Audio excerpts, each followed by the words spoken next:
अमरीकी वफ्द ने बानी पीटीआई पर कोई बात नहीं की। कहा इनका पाकिस्तानी की अंदरूनी सियासत से कोई ताल्लुक नहीं। अमरीकी वफ्द से मुलाकात में बैरिस्टर गौहर और चीफ व्हिप आमिर डोगर को इशाइये पर बुलाया था।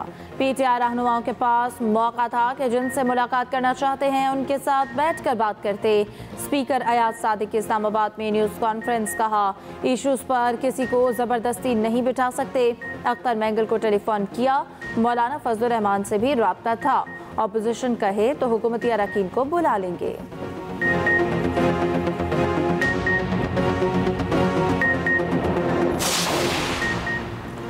स्पीकर कौमी असम्बली ने मुझे किसी इवेंट की दावत नहीं दी।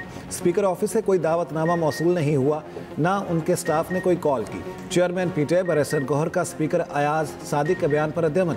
एक्सप्रेस न्यूज़ से गुफ्तगू में कहा, अयाज सादिक कौमी असम्बली के स्पीकर मेरे लिए निहायत काबिल एहतराम हैं। उनकी इज्जत करता हूँ, इसलिए क्रॉस टॉक नहीं करना चाहता। हम इस मामले को यहीं ख़त्म करते हैं।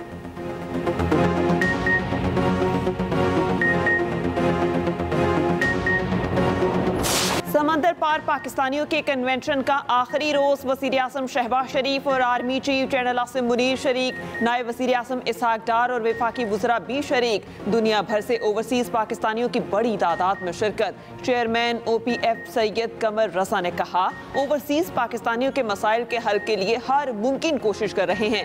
आर्मी चीफ की रहनुमाई के बगैर ये सब मुमकिन नहीं था। वज़ीर आज़म ने कहा यह कन्वेंशन हर साल होना चाहिए। वज़ीर आज़म से ओवरसीज़ कन्वेंशन मुनक्किद करने के लिए वक्त मांगा।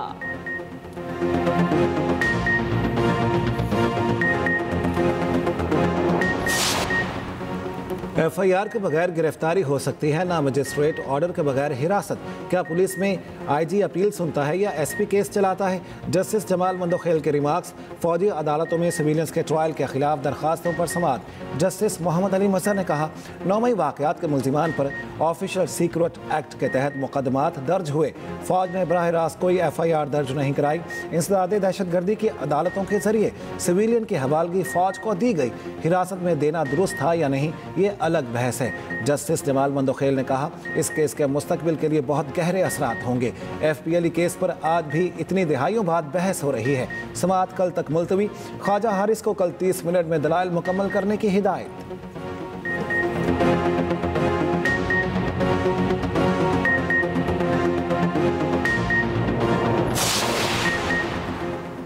बानी PTI की बच्चों से बात और मेडिकल करवाने का हुक्म। बानी PTI की दोनों दरख्वास्तें मंजूर। अमल दरामद रिपोर्ट 28 अप्रैल को जमा कराने की हिदायत। स्पेशल जज सेंट्रल शाहरुख खरजमत ने महफूज फैसला सुना दिया। उधर अडियाला जेल में बानी PTI से मुलाकात का दिन। जेल के तरफ सिक्योरिटी के गैर मामूली इंतजाम, पुलिस की इजाफी नफरी तैनात।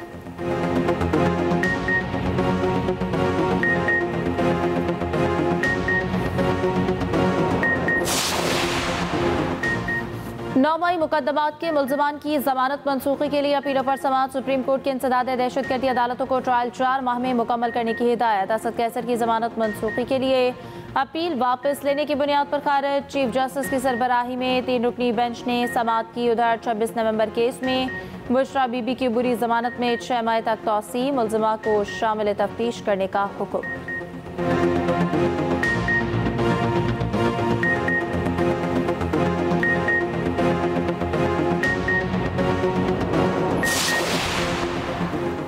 वज़ीर आला पंजाब मरियम नवाज से अमरीकी अरकान कांग्रेस के वफ्द की मुलाकात।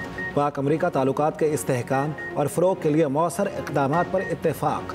वज़ीर आला की अमरीकी वफ्द को पंजाब में सरमायाकारी की दावत। पार्लिमानी सतह पर वफूद का तबादला बढ़ाने की तजवीज़। मरियम नवाज ने कहा पाक अमरीका पार्टनरशिप में मज़ीद वुसअत की गुंजाइश है। पंजाब शराकतदारी को नई जहत देने के लिए तैयार है।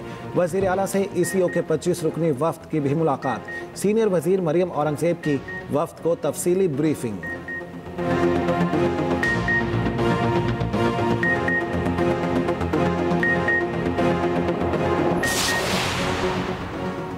सिंध केनाल्स मामले पर शहबाज शरीफ और आसिफ अली जरदारी दोनों मुलव्विस हैं। पीपल्स पार्टी अवामी रद्द-ए-अमल देखकर अब टोपी ड्रामा रचा रही है।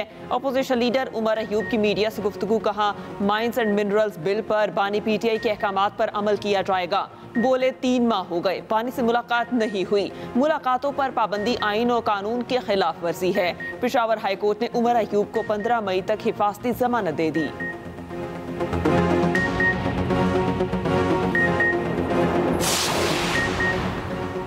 कैनाल्स मंसूबे के खिलाफ अवाम के साथ खड़े हैं। वज़ीर आज़म सिंध की आवाज़ सुने और मंसूबे से दस्तबरदारी का ऐलान करें। पीपल्स पार्टी के सीनियर रहनुमा निसार खोड़ो कहते हैं कि वज़ीर आला पंजाब ने गैर मंजूर शुदा चोलिस्तान कैनाल के मॉडल का इफ्तिताह करके गैर आइनी काम किया। सिंध की ज़मीनों को बंजर बनाकर दूसरे सूबे को आबाद करना कहाँ की मंतक है।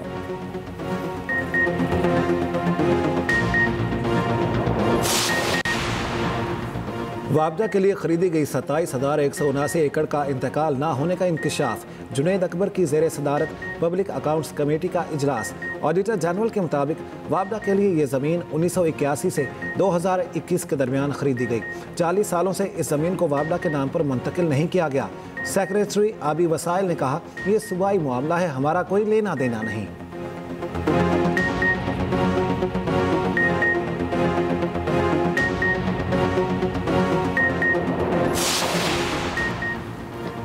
आलमी मंडी में तेल की कीमतें गिरने के असरात। पाकिस्तान में पेट्रोल 8.5 रुपये फी लीटर सस्ता होने का इम्कान। हाई स्पीड डीजल की कीमत में 6 रुपये 96 पैसे तक कमी मुतवक्के।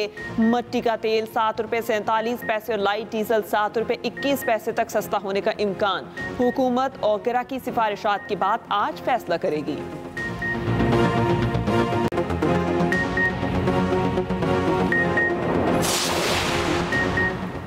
क्या सुपरटैक्स का पैसा वफाकी हुकूमत सूबों में तकसीम करती है? सुपरटैक्स केस में जस्टिस जमाल खान मंदोखेल के रिमार्क्स।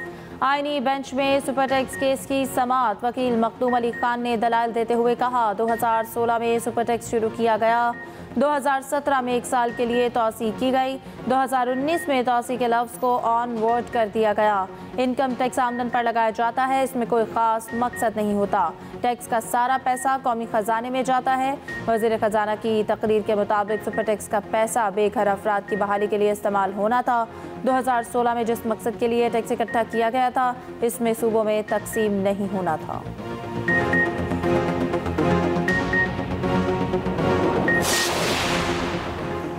सेनेट में अपोजिशन लीडर शिबली फराज का चेयरमैन सेनेट और इलेक्शन कमिश्नर को खत। कहा, सानिया निश्तर का इस्तीफा 10 मार्च को मंजूर हुआ था। 30 दिन की मुद्दत गुजर गई मगर खाली नशिस्त पर इलेक्शन नहीं करवाए गए। खाली नशिस्त पर इंतखाबात ना करवाना गैर आइनी है। गैर आइनी इक़दाम से खैबर पख्तूनख्वा के हुकूक की नफ़ी हो रही है।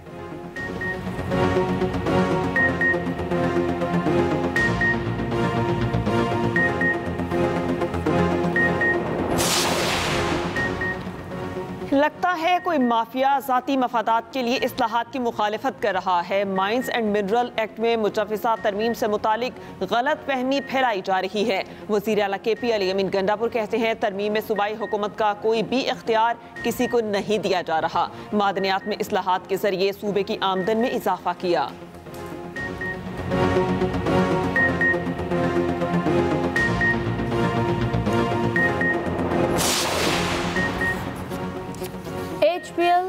PSL में आज एक और बड़ा टाकरा। रिवायती हरीफ कराची किंग्स और लाहौर कलंदर्स मद्दे मुकाबिल होंगे। मैच रात 8 बजे नेशनल बैंक स्टेडियम कराची में होगा। पेशावर जल में 2 मैचेस में फतह का मुंह ना देख सकी। इस्लामाबाद यूनाइटेड ने 102 रन से आउट क्लास कर दिया। 244 रन के हदफ के ताक़ुब में पूरी टीम 141 पर ढेर। 20 अप्रैल को इस्लामाबाद में मुल्क की तारीख का बड़ा मार्च होगा। अमरीकी सिफारतखाने के सामने इसराइल के खिलाफ एहतजाज करेंगे। अमीर जमात इस्लामी हाफिज नईमुर रहमान की प्रेस कॉन्फ्रेंस। कहा, अमरीका ने एक दफ़ा फिर अपने आप को दहशतगर्द साबित किया। इसराइल तोसी पसंदाना अज़ाइम पर काम कर रहा है। अरब ममालिक को इस बारे में सोचना चाहिए। हाफिज नईमुर का इसराइली मसनूआत के बाइकॉट का भी मुतालबा।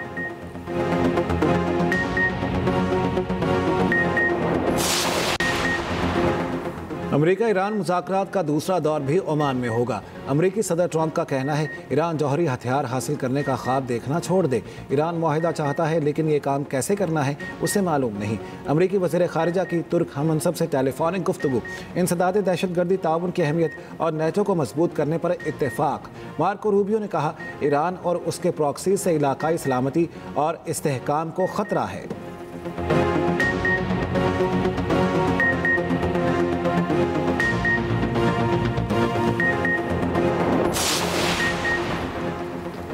ने दरामदी अद्वियात पर भी महसूलात का इंदिया दे दिया। अमरीकी सदर का कहना है अद्वियात पे टैरिफ का नफाज ज़्यादा दूर नहीं। अमरीकी वज़ीर ख़जाना का कहना है चीन पे टैरिफ का नफाज मजाक नहीं। बीजिंग के साथ तजारती मुआहिदे के लिए पुरुम्मीद है। अमरीका चीन मुज़ाकरात को आला सतह से आना होगा, जिसमें ट्रंप और शी जिनपिंग शामिल हैं।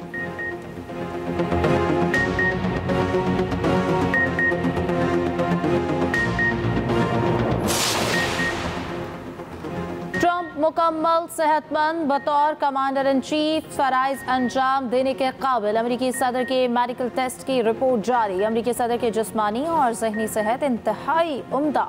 ट्रंप का कहना है तिब्बी मुआयने के दौरान हर सवाल का दुरुस्त जवाब दिया। न सिर्फ दिल मजबूत बल्कि रूह भी बहुत अच्छी है।